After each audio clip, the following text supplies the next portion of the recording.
నమస్తే, రామ్ రామ్, అస్సలాం వాలేకుమ్, ఆదాబ్, గుడ్ ఈవినింగ్ అందరికీ. రవికిషోర్ మాన్కర్ మీతో. అందరూ హెల్తీగా ఉండాలని కోరుకుంటూ Ed plus channel live session DSC 2024 SALP TGT PGT Hindi content practice set 119కి స్వాగతం, సుస్వాగతం. ఒకసారి అందరు చెక్ చేయండి, స్క్రీన్ విజిబిలిటీ అలాగే వాయిస్ అంతా క్లియర్గా ఉన్నట్లు చేస్తారు. ఆల్ క్లియర్ అని చెప్పేసి కామెంట్ చేసేయండి. మరి ఇంకెవరైనా ఫస్ట్ టైం చూస్తున్నట్లయితే ఇప్పటివరకు మీ వీడియోస్ చూడలేదు, అలాగే ఈ లాస్ట్ మూమెంట్ ఎగ్జామ్ దగ్గరలో ఉంది, మేము రివైజ్ చేసుకుంటాం, ఇవన్నీ కూడా ఎలా సార్ అని అయితే క్లాసెస్ అన్నీ కూడా మీకు కింద డిఎస్సి హిందీ క్లాస్ అని చెప్పేసి ప్లేలిస్ట్ అయితే చేయడం జరిగింది. అక్కడ నుంచి మీరు అన్నీ కూడా చూసేయచ్చు, అలాగే రివైజ్ కూడా చేసుకోవచ్చు. అలాగే ప్రతిరోజు రాత్రి 9:30 గంటలకు లైవ్ ఉంటుందని తెలిసిన విషయమే. అయితే ఇక్కడ ఎగ్జామ్ అయ్యేంత వరకు కూడా కంటిన్యూ చేస్తామని చెప్పడం జరిగింది. అయితే ఇంకా రేపు ఒక రోజు సమయం మాత్రమే ఉంది. మీరు ఇప్పటిదాకా ఏమైతే ప్రిపేర్ అయ్యారో అంతా కూడా ప్రిపేర్ అవ్వండి. ఆ ప్రిపరేషన్లో భాగంగా ఈ క్లాసెస్ కూడా మీకు, ఈ ప్రాక్టీస్ సెట్స్ కూడా మీకు హెల్ప్ అవుతున్నాయని చెప్పేసి భావిస్తున్నాను. సో మరి ఈ ప్రాక్టీస్ సెషన్ పైన మీ యొక్క అభిప్రాయాలు ఏంటో కూడా మరి ఈరోజు అందరూ కూడా తెలియజేయండి. అలాగే రేపు ఒక రోజు క్లాస్ వస్తుంది, తర్వాత ఎల్లుండి ఎగ్జామ్ ఉంటుంది కాబట్టి రైట్ అండి. సో అందరూ కూడా చేస్తారని చెప్పేసి అనిపిస్తున్నాను. సో ఈ క్లాసెస్ పైన మీ యొక్క ఫీడ్బ్యాక్, ఓవరాల్ ఫీడ్బ్యాక్ ఇచ్చినట్లయితే ఆ విధంగా మనం ముందుగా నెక్స్ట్ రాబోయే క్లాసెస్, నెక్స్ట్ ఆంధ్రప్రదేశ్ టెట్ కానీ ఆంధ్రప్రదేశ్ డిఎస్సికి సంబంధించి క్లాసెస్ కూడా ఆ విధంగా అయితే మంచి ప్లాన్ అయితే చేసుకొని మనం చేద్దాం. ఇక్కడ ఎటువంటి బ్యాచ్లు లేకుండా, ఎటువంటి పెయిడ్ బ్యాచెస్ లేకుండా ఫ్రీగా అయితే క్లాసులు అందిస్తున్నాం కాబట్టి సో ఇక్కడ అందరూ కూడా మరి మీ యొక్క అభిప్రాయాలను తెలియజేస్తారని కోరుకుంటున్నాను. సో మరి అందరూ కూడా ఈ సెషన్ ఒకసారి లైక్ చేయండి, షేర్ చేయండి. ఫస్ట్ టైం చూస్తున్నట్లయితే ఛానల్ని సబ్స్క్రైబ్ చేసుకొని పక్కన గంట సింబల్ నొక్కి ఆల్ అని సెలెక్ట్ చేసుకోండి. అప్పుడు నేను చేసే ప్రతిదీ కూడా మీకు మొదటగా నోటిఫికేషన్ రూపంలో అయితే వస్తుంది. అలాగే ఈ పీడిఎఫ్ లైవ్ అయిన వెంటనే మీకు టెలిగ్రామ్ ఛానల్ అయితే పోస్ట్ చేయడం జరుగుతుంది. ఇంకెవరైనా జాయిన్ కానట్లయితే కింద మీకు డిస్క్రిప్షన్ బాక్స్లో టెలిగ్రామ్ ఛానల్ లింక్ ఇచ్చాను. అక్కడ నుంచి మీరు జాయిన్ అయిపోయి మీ యొక్క ప్రిపరేషన్లో భాగంగా దీన్ని ఫ్రీగా డౌన్లోడ్ చేసుకొని మీ యొక్క ప్రిపరేషన్లో భాగంగా యూజ్ చేసుకోవచ్చు. మరి ఇక మొదటి ప్రశ్న చూసేద్దాం. ఇక్కడ మీ స్క్రీన్ ముందుకు మొదటి ప్రశ్న ఇక్కడ చూడండి. మే వహా హోకర్ ఆయా హూ వాక్య మే అవ్యయ హై. May వహా హోకర్ who. ఇందులో మరి అవే ఏంటో మరి మీరైతే టకటక్ పటాపట్ దాన్ని కామెంట్ చేసేయండి. ఇక్కడ దీనికి సరైన సమాధానం ఎవరైతే ఆప్షన్ బి ఇస్తున్నారో ఎగ్దాం కూడా రైట్ అండి. మరి వహా అనేటువంటిది సరైన సమాధానం. ఎస్ అండి. అందరికి కూడా గుడ్ ఈవినింగ్. ఈరోజైతే నేను కామెంట్స్ అన్ని కూడా ఇక్కడ చూస్తున్నాను, మీరు అందరూ కూడా కామెంట్ చేస్తూ ఉండండి, నేను చూస్తున్నాను. మరి లాస్ట్ మూమెంట్ కాబట్టి ఎవరు కూడా ఏ టెన్షన్ లేకుండా ఫ్రీగా బాగా హాయిగా నిదానంగా మీరు ఎగ్జామ్ రాయండి. ఎటువంటి టెన్షన్ లేకుండా మీరు ఏవైతే వస్తాయో అన్ని క్వశ్చన్స్ అయితే అటెండ్ చేయండి. వచ్చినట్టు ఫస్ట్ అటెండ్ చేయండి, తర్వాత నెక్స్ట్ రానిటివి కూడా లాస్ట్లో మీకు ఏవైతే ఉన్నట్లయితే మరి మోస్ట్లీ గెస్సింగ్ ఇది అయ్యిండొచ్చు అన్నట్లయితే కనుక అవి కూడా మీరు అటెండ్ చేసిరండి. ఎందుకంటే ఎటువంటి నెగిటివ్ మార్కింగ్ లేదు. ఒకవేళ కరెక్ట్ అయితే మీకు మార్క్ యాడ్ అయ్యే ఛాన్స్ ఉంటుంది కాబట్టి సో ఇక్కడ అందరి లక్ష్యం ఒకటేనండి. సో జాబ్ సాధించాలని గట్టి దృఢ నమ్మకంతో ఈ అయితే సిరీస్ని స్టార్ట్ చేయడం జరిగింది. ఇప్పటిదాకా ఒక 3.5 months పైన అయి ఉంటుందని నేను భావిస్తున్నాను. అందులో మనం చాలా క్లాసెస్ చేసుకున్నాం. ఇక్కడ మీరు చూస్తున్న ఎన్ని ఎపిసోడ్లో చేసాము. అలాగే దాంతోపాటుగా గ్రాండ్ టెస్ట్ కూడా చేయడం జరిగింది. ఇప్పుడు లాస్ట్ మూమెంట్లో మరి కనీసం కొన్ని క్వశ్చన్లు అయితే అందిస్తున్నాను. ఎందుకంటే ఇక్కడ సిచ్యువేషన్స్, నెట్వర్క్ ఇష్యూస్ అలాగే ఉండడం వల్ల నేను కొన్ని క్వశ్చన్స్ మాత్రమే తీసుకొని రావడం జరిగింది. సో ఇదంతా కూడా మీ యొక్క సపోర్ట్ ద్వారానే జరిగింది కాబట్టి ఇలాగే మీ యొక్క సపోర్ట్ ముందు కూడా అందిస్తారని చెప్పేసి కోరుకుంటూ మరి రెండో ప్రశ్న చూద్దాం. दूसरा प्रश्न देखिए. शुद्ध वर्तनी शब्द चुनिए. ऑप्शन ए निष्फल, बी निष्फल, ऑप्शन सी निष्पाल, ऑप्शन डी कोई नहीं. మరి ఇక్కడ చూడండి, దీనికి ఆప్షన్ ఎవరైతే ఇస్తున్నారో ఎగ్జామ్ కూడా రైట్ అండి. మనకు నిష్ఫల్ అనేటువంటి ఇక్కడ సరైన సమాధానం. అయితే ఎగ్జామ్లో ఇంకా అడిగిపోయేటువంటి పదాలు ఏవైనా ఉన్నాయంటే ఆశీర్వాద్ అని చెప్పేసి ఒక పదం అయితే అడుగుతారు. ఇది అందరూ కూడా ఇది ఒకసారి చూసుకొని వెళ్ళండి. ఇది కరెక్ట్ అయిన పదం. ఇక్కడ నేను మీకు ఇది చూపించాలనుకున్నాను కాబట్టి చూపిస్తున్నా. ఆశీర్వాద్, ఇంకొకటి ఉజ్వల్ అని చెప్పేసి ఉంటుంది. సో ఇది వచ్చేసి మనకు కరెక్ట్ అయిన వర్డ్స్. సో చాలా దగ్గర కూడా మనకి ఇది అడగడం జరిగిందండి. సో అందరూ కూడా మరి ఇవి నోట్ చేసుకోండి. అలాగే సంతోష్ అనేటువంటిది ఏదైతే ఉందో దాని ఒక సంధి విచ్ఛేదం ఏమై ఉంటుందో అలాగే ఏ సందో మీరు పటాపట్టా కటక్ దాన్ని కామెంట్ చేసేయండి, చూద్దాం. సో నెక్స్ట్ ప్రశ్నకి వెళ్ళిపోదాం. మూడవ ప్రశ్న చూడండి. హర్ఫన్ మౌలా మే సమాస్ హే. చూడండి, హర్ఫన్ మౌలా మే సమాస్ హే. ఆప్షన్ ఏ కర్మధారయ సమాస్, బి ద్విగు సమాస్, తత్పురుష సమాస్, అవ్యయీ భావ సమాస్. మరి దీనికి సరైన సమాధానం ఇక్కడ ఆప్షన్స్ ఎవరైతే ఇస్తున్నారో ఎగ్జామ్ కూడా రైట్ అండి. మనకు హర్ఫన్ మే మౌలా అనేటువంటి ఇక్కడ సరైన సమాధానం అవుతుంది. అందుకే అధికరణ తత్పురుష సమాస్ కిందకి వస్తుంది కాబట్టి ఇది తత్పురుష సమాస్ కింద అవుతుంది. మరి ఇంకా సార్ మేము ఇలాంటివి గ్రామర్ బిట్స్ కావాలి ఓన్లీ అన్నట్లయితే కనుక మీరు ఈఎంఆర్ఎస్ 2023 అని చెప్పేసి జనరల్ హిందీ ప్రాక్టీస్ సిరీస్, అలాగే NVS non teaching recruitment general Hindi practice series అన్నీ కూడా మీరు చూడొచ్చు. అక్కడ మనం తెలుగులో ఎక్స్ప్లెయిన్ చేస్తాం, ప్రతి ఒక్క టాపిక్ని ఎక్స్ప్లెయిన్ చేస్తూ చెప్పడం జరిగింది కాబట్టి అక్కడ ఓన్లీ గ్రామర్ మాత్రమే ఉంటాయి. జనరల్ హిందీకి సంబంధించి అవి మనకు డిఎస్సి కూడా యూజ్ అవుతాయి. సో అది కూడా మీరు యూజ్ చేసుకోగలరని చెప్పేసి ఆశిస్తున్నాను. సో మరి ఇక్కడ చూడండి, यस। सो नाలుగో ప్రశ్న నిరాలా की रचना है जूही की कली, झरना, निहार, गुंजन। దీనికి సరైన సమాధానం ఆప్షన్ ఎవరైతే ఇస్తున్నారో ఏకదం కూడా రైట్ అండి, జూహీకి కలి అనేటువంటిది ఇక్కడ నిరాల యొక్క అంటే సూర్యకాంత్ త్రిపాఠి నిరాల గారిది మొట్టమొదటి రచన. అలాగే ఝర్నా ప్రసాద్ గారిది, నిహార్ మహాదేవి వర్మ గారిది, గుంజన్ సుమిత్రానందన్ పంత్ గారిది రైట్ అండి. సో ఇక్కడ రచనలు అనేటువంటిది మీరు గుర్తుపెట్టుకోండి లాస్ట్ మూమెంట్లో. ఎస్. మరి నెక్స్ట్ ప్రశ్న చూడండి, ఐదవ ప్రశ్న దో నికటవర్ती स्वर वर्णों के मेल से उत्पन्न विकार कहलाता है। ऑप्शन ए स्वर संधि, बी दीर्घ संधि, सी विसर्ग संधि, डी व्यंजन संधि। प्रश्न मरोकसारी, दो निकटवर्ती स्वर वर्णों के मेल से उत्पन्न विकार कहलाता है। विकार అంటే పరివర్తన అండి. సో స్వర సంధి, దీర్ఘ సంధి, విసర్గ సంధి, వ్యంజన సంధి. దీనికి సరైన సమాధానం ఆప్షన్ ఎవరైతే ఇస్తున్నారో ఎగ్దం రైట్ అండి, స్వర సంధి అనేటువంటిది ఇక్కడ సరైన సమాధానం అవుతుందండి. నెక్స్ట్ ప్రశ్న చూద్దాం, ఆరవది లహెందా కిస్ अपभ्रंश की देन है। ఆప్షన్ ఏ షౌర్ సేని, ఇక్కడ షౌర్ సేని అని ఉండాలి, దీన్ని మీరు కొంచెం కరెక్ట్ చేసుకోండి. షౌర్ సేని టైపింగ్లో మనకి ఇలా వస్తుంది కాబట్టి మీకు నేను ఇక్కడ రాసి చూపిస్తున్నాను. షౌర్ సేని ఇది కరెక్ట్ అవుతుంది. నెక్స్ట్ మాగధి పైసాచి మహారాష్ట్రి అండి. మరి దీనికి సరైన సమాధానం ఎవరైతే ఆప్షన్ సి ఇస్తున్నారో ఎద్దం రైట్ అండి, పైశాచి. ఇక్కడ నుంచి పుట్టింది ఇంకొక లాంగ్వేజ్ ఏదైనా ఉందంటే పంజాబీ అని చెప్పేసి గుర్తుపట్టండి. సో ఎలా గుర్తుపెట్టుకోవాలి సార్ పంజాబీ అంటే, పైశాచి పై పంజాబీ అని చెప్పేసి అలా గుర్తుపెట్టుకోండి. లెహెందా ఒకటి మీరు గుర్తుపెట్టుకోవాల్సిందే రైట్ అండి, రైట్. సో నెక్స్ట్ మళ్ళీ ఇలాంటివి కూడా మనం చాలా క్లాసులు అయితే చేయడం అక్కడ కూడా చేయడం జరిగింది, అది కూడా చూడగలరు. నెక్స్ట్ ఇక్కడ చూడండి, ముక్తి బోధ్ కో అంధేరే మే కవితాకే నాయక్ మే అలగ్ करके देखना, नायक से अलग करके देखना असंभव है, यह किस आलोचक का मत है। रामविलास शर्मा, कुंवर नारायण, देवनारायण शाही, यहाँ पर शाही होना चाहिए, देवनारायण सही हुआ है शाही, और शांतिप्रिय द्विवेदी।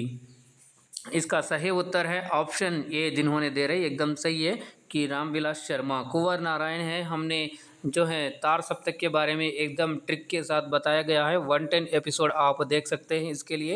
उसमें हम शॉर्टकट से पूरे के पूरे 4 तार सप्तक और उनके वर्ष और एक एक तार सप्तक में उसका कौन कौन कवि है उन सभी के ट्रिक के साथ हमने बताया गया है. మరి ఎవరైనా చూడాలనుకున్నట్లయితే 110 ఎపిసోడ్ చూసినట్లయితే తార్ సప్తక్ గురించి పూర్తి ఇన్ఫర్మేషన్, ఎందుకంటే ఎగ్జామ్లో పక్కా వచ్చేటువంటి ఒక మార్క్ కంపల్సరీ ఆ టాపిక్ నుంచి వచ్చేటువంటి అవకాశం ఉంది కాబట్టి మీరు అది చూసుకోగలరు. అందులో ఒకరు ఇక్కడ కువర్ నారాయణ అని చెప్పేసి ఉంది, నాకు 2005లో కూడా మరి జ్ఞాన్పీఠ్ పురస్కారం ఇచ్చి ఇవ్వడం జరిగింది. కాబట్టి ఇట్లా ముఖ్యమైన ఎవరైతే ఉంటారో, మీరు జ్ఞాన్పీఠ్ పురస్కార గ్రహీత ఎవరైతే ఉంటారో, లైక్ మనకి ఫస్ట్ చూసుకున్నట్లయితే సుమిత్రానందన్ పంత్, సెకండ్ చూసుకున్నట్లయితే మనకు దినకర్ ద్వితీయ రాష్ట్రీయ के रूप में, మరి ప్రథమ రాష్ట్రీయ కవి ఎవరో కామెంట్ చేసేయండి. అలాగే పటాపట్ టకాటక్ ధనాధన్ ఇలా చెప్పుకుంటూ పోతే క్లాసులు ఎంత అవుతుంది, జస్ట్ మనం ఓవరాల్గా చెప్తూనే చాలా వస్తాయండి.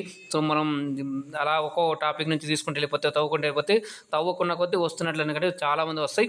సో మరి ప్రథమ రాష్ట్రీయ కవి అంటే మామూలుగా రాష్ట్రీయ కవి ఎవరు వస్తుంది, అలాగే కవి దివస్ ఎప్పుడు అంటారు, మైథిలి శరణ్ గుప్త గారు, అలాగే వాళ్ళ తమ్ముడు వచ్చేసి సిఆర్ శరణ్ గుప్త గారు.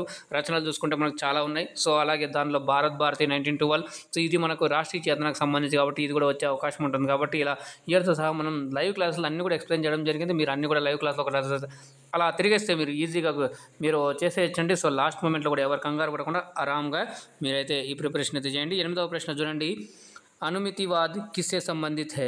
अभिनव गुप्त, भट्टनायक, शंकर, भट्ट लोलट। यहाँ पर लोलट और टाइप हुआ है लवलट, बट लोलट. దీనికి సరైన సమాధానం ఆప్షన్ సి ఎవరైతే ఇస్తున్నారో ఏకదం కూడా రైట్ అండి, మనకు అనుమితి వాద్ శంకుక్. ఓకేనా అండి, ఎస్. సో నెక్స్ట్ ప్రశ్నకి వెళ్ళిపోదాం. ఎస్ అండి, మీ కామెంట్లు అన్నీ కూడా ఇక్కడ వస్తానే చూస్తున్నాను. సో మరి ఈరోజు నిమ్న మేసే దోమిల్ కి రచన హే అని చెప్పేసి ఇక్కడ యాక్చువల్గా దోమిల్ కి రచన అని చెప్పాను కదా, ఇది మనం ఇక్కడ కొంచెం క్వశ్చన్ ఎడిట్ చేసుకుందామండి. సో ఇది కొంచెం టైప్గా ఇది రాంగ్ టైప్గా అయింది. ఇక్కడ మనం చూసుకున్నట్లయితే ధూమిల్ అని ఉంది కదా, ఇక్కడ మీకు రచనల పేర్లు ఉన్నాయి కాబట్టి సో నేను మీకు ఒక టాపిక్ ఒక రచన ఇస్తాను. కల్ మిల్నా ముస్సే, కల్ మిల్నా ముస్సే ఇలాగా ఉంది ఒకటి చూడండి. మీరు ఇంతకుముందు కూడా మనం దీని గురించి ఎక్స్ప్లెయిన్ చేసాం. ఈ ముజ్జుసే అయితే ఇది కామన్గా ఉందండి. ఇక్కడ చూడండి, ఇది మనకు చెప్పాం కదా, ఇది ఎడిట్ చేసుకోమని చెప్పేసి. ఇది వచ్చేసి మనకి కల్ సున్నా ముజ్సే అండి, కల్ సున్నా ముజ్సే, కల్ సున్నా ముజ్సే యా కల్ సున్నా ముజే, ఇది రచన ఉంటుంది. ఈ రచన మరి ఎవరిదని చూసుకున్నట్లయితే option is the right answer అండి. ధూమిల్ అనేటువంటి ఇక్కడ సరైన సమాధానం అవుతుంది. నెక్స్ట్ ప్రశ్నకి వెళ్ళిపోదాం. 10వ ప్రశ్న చూడండి. ఏక్ జమీన్ అప్ని కిస్కి రచన హై? Mridula Garg, Mamta Kalia, option C Mahendra Bhalla, option D Chitra Mudgal. మరి దీనికి సరైన సమాధానం ఆప్షన్ డి ఎవరైతే ఇస్తున్నారు ఏద్దాం కూడా రైట్ అండి. మనకు చిత్రా ముద్గల్ అనుకుంటే ఇక్కడ సరైన సమాధానం అవుతుంది. 11వ ప్రశ్న చూడండి. సరస్వతి పత్రికకే సంపాదక్ ప్రకాశక్ थे. చాలా జాగ్రత్తగా చేయాలి, ఇది కన్ఫ్యూజ్ చేసే ఆప్షన్స్ ఉంటాయి చూడండి. అంబికా దత్ వ్యాస్, మహావీర్ ప్రసాద్ ద్వివేది, చింతామణి ఘోష్, శ్యామ్ సుందర్ చతుర్వేది. దీనికి సరైన సమాధానం ఇక్కడ ఆప్షన్ మరి సి ఎవరైతే ఇస్తున్నారో ఏకదం కూడా రైట్ అండి. మనకు చింతామణి ఘోష్ అనేటువంటి ఇక్కడ సరైన సమాధానం అవుతుంది. నెక్స్ట్ ప్రశ్న చూడండి. 12వది. విరేచన్ సిద్ధాంత్ కిస్కా హై? రిచర్డ్స్, కాల్రిజ్, అరస్తు, కోయి నహి. సరైన సమాధానం ఆప్షన్ సి ఎవరైతే ఇస్తున్నారో ఏకదం కూడా రైట్ అండి. మనకు అరస్తు అనేటువంటి ఇక్కడ సరైన సమాధానం అవుతుంది. 13వ ప్రశ్న చూడండి. 12 बरस लव कुकर, यहाँ पर लव होना चाहिए, लो हुआ है ना, लव कर लीजिएगा इसको. कुकर जीवाई औ 13 जीआई CR बरस 18 क्षत्रिय जीवाई.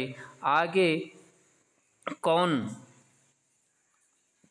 आगे ఇక్కడ చూడండి మీకు आगे जीवन की धिक्कार, ये किस रासो कृति की पंक्तियाँ हैं? పృథ్వీరాజ్ రాసో, హమీర్ రాసో, పరమాల్ రాసో, ఖుమాన్ రాసో. మరి దీనికి సరైన సమాధానం ఇక్కడ ఆప్షన్ సి ఎవరైతే ఇస్తున్నారు ఏద్దాం రైట్ అండి. పరమాల్ రాసో అనేటువంటి ఇక్కడ సరైన సమాధానం అవుతుంది. నెక్స్ట్ ప్రశ్న చూడండి. 14వ ప్రశ్న. సేవా సదన్ కా ప్రకాశన్ వర్ష హై? 1918, 1921, 1925, 1936. ఈరోజు మరి చూసుకున్నట్లయితే ప్రేమ్చంద్ గారి యొక్క జయంతి 31 जुलाई రైట్ అండి. यस 1880 में इनका जन्म हुआ है ना. इनका मूल नाम क्या है? आप पटापट टकाटक धनाधन कमेंट कीजिएगा. जी एकदम 1918, 1921, 1925, 1936. మరి ఇక్కడ చూసుకున్నట్లయితే మనం ఒక్కసారి ఈయన రచనలు, ఇతన్ని ఉపన్యాస సామ్రాట్ అని కూడా అంటాం, మరి కథా సామ్రాట్ అని అంటాం, మరి ఈయన యథార్థవాది దర్శన అని ఏవైతే అప్పట్లో ఉన్నటువంటి సమస్యలు ఏవైతే సమాజంలో ఉన్నాయో దానికి అవన్నీ కూడా తన రచనల ద్వారా అతను ఏదైతే ఉందో అవన్నీ కూడా సమాజానికి పరిచయం చేయడం జరిగింది. మరి దీనికి సరైన సమాధానం ఆప్షన్ ఎవరైతే ఇస్తున్నారో एकदम రైట్ అండి. 1918 इस प्रश्न का सही उत्तर हो जाएगा. फिर अगर इसका देखा जाएगा 1921 में वरदान, ठीक है, वरदान. और यहाँ पर 1925 में आप देखेंगे कि रंगभूमि, ठीक है, रंगभूमि. नेक्स्ट 1936 आप सभी को याद रहा होगा कि ज्ञात होगा कि गोदान, ठीक है ना. तो ये तीनों हैं. और यहाँ पर आपको 1925 से रिलेट कर सकते हैं. पंचवटी किसका है? कमेंट कीजिए पटापट टकाटक धनाधन. हमने इससे पहले भी बहुत डिस्कशन किया है. पंचवटी है ना, ये भी किसकी रचना है एकदम कमेंट कीजिएगा. फिर 15वां प्रश्न देखिए यहाँ पर आपके सामने. पॉल गोमरा का स्कूटर किस विधा की रचना है? उपन्यास, निबंध, कविता, कहानी.